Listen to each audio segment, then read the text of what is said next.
Mr. Wonderful here, back at you with another belt unboxing and review.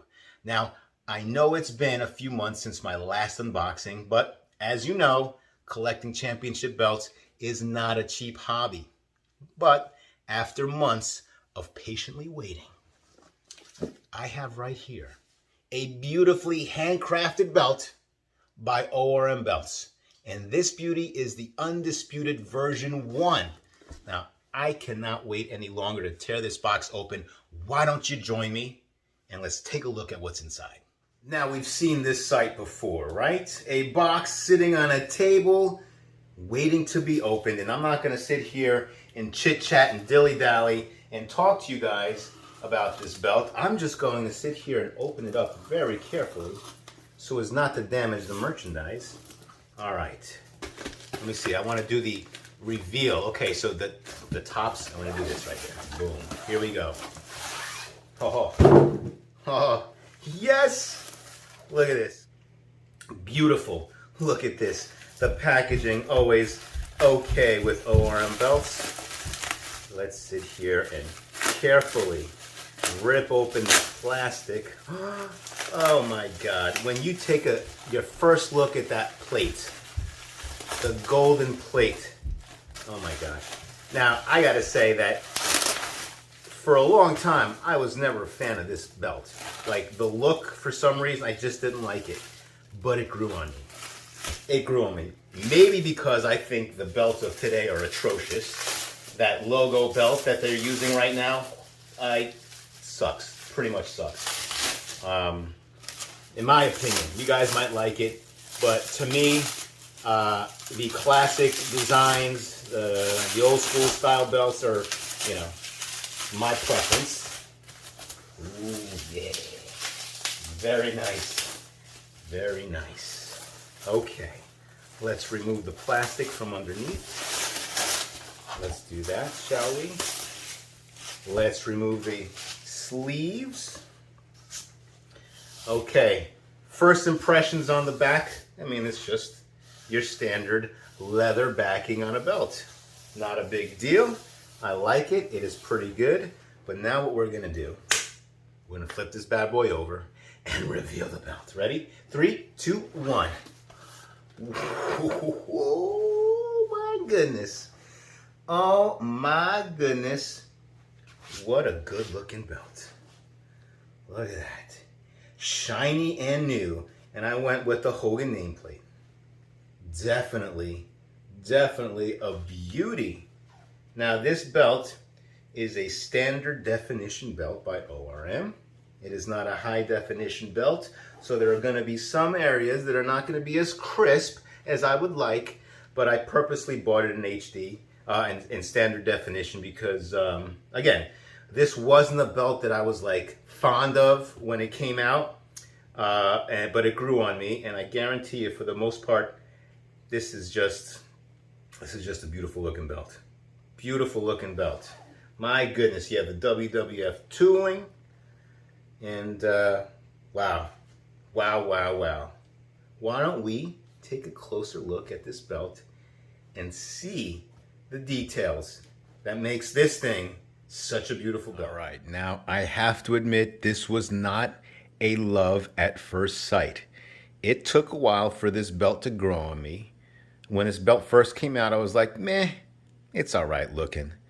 But I don't know, after seeing so many people buy it and hoist it over their shoulders and everything like that, I'm like, you know what? It is a really good looking belt. And I have to say, this belt is chock full of detail. I mean, I don't think there's many flat surfaces on this belt except behind the banner, the globe, and the WWF logo at the top. And I think for that reason is why I went with the standard definition version of this belt, because to be honest with you, with the exception of a few areas, I don't think there is much of a difference between high def and standard definition of this belt. If you just took a picture of this main plate right here and showed it to me and said high def or standard def, I'd be like, I don't know. They look kind of the same.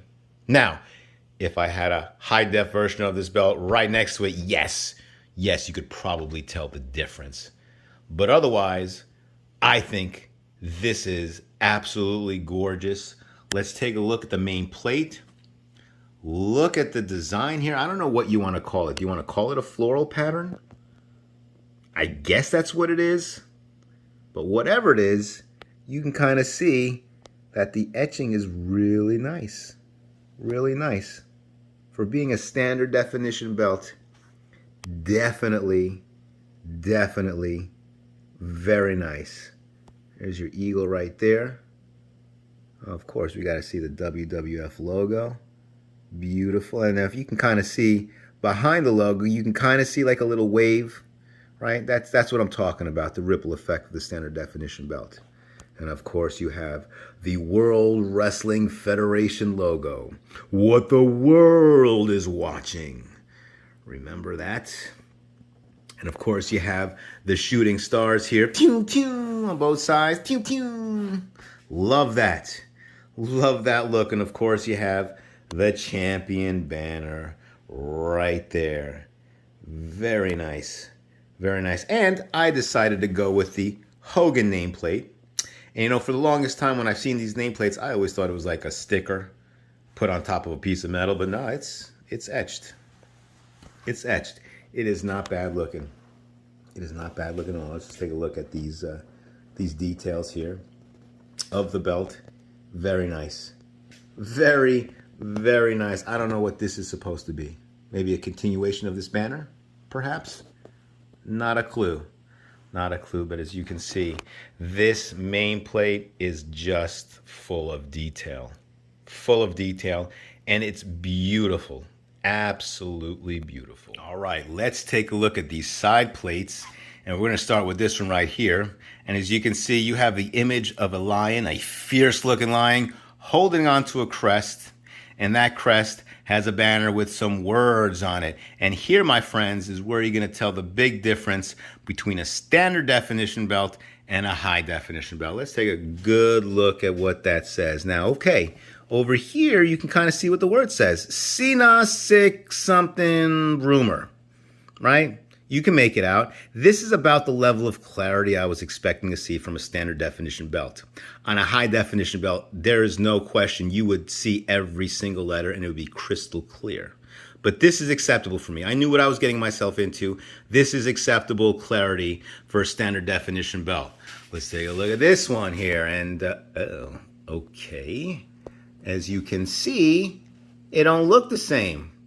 What's up with that? Now, as a belt maker, if I were to see this, I would have said this is a garbage plate. Toss it. Because if I'm going to put a plate that looks just like this, it better be the same on this side. I know what you're capable of with this one. I should expect to see it on the other side plate.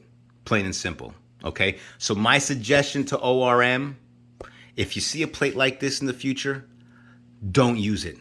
Throw it away. Because if you can't read it, it's no good.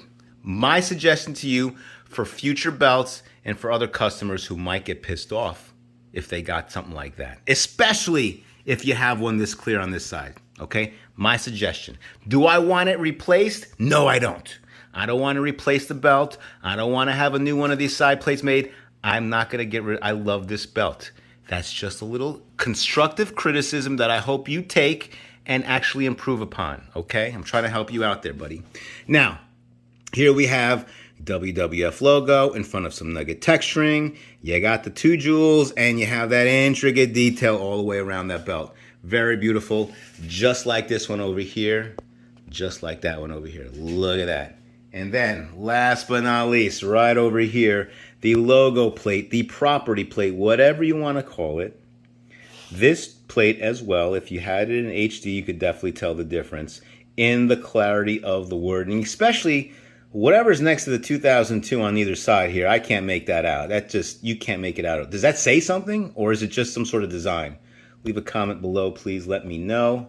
But anyway, definitely still a very nice looking plate. And again, guys, this is a very beautiful belt, with the exception of that little, that minor detail, which I'm not really pissed off about.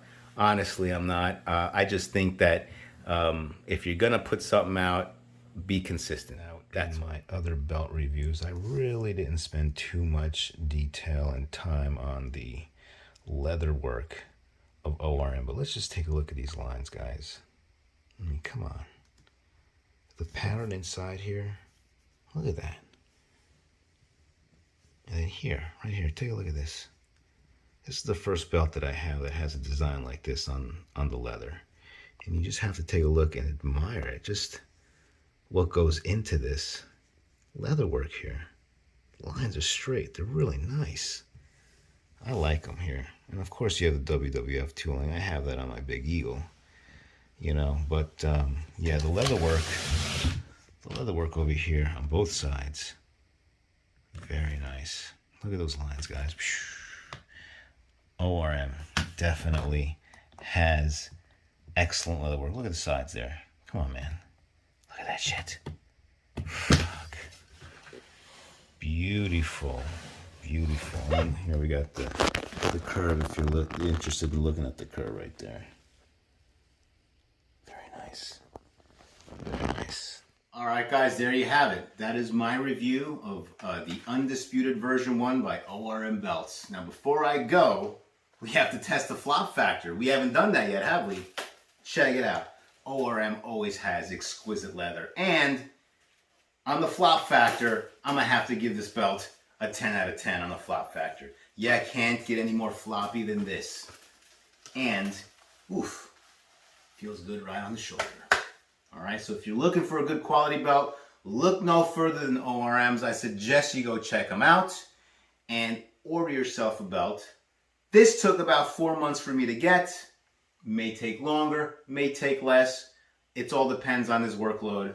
But at the end of the day, you're going to get a good quality belt, okay? Make sure he pays attention to the details so that you get yourself exactly what you want, all right? Thanks for joining me again. Like and subscribe, and I'll see you next time.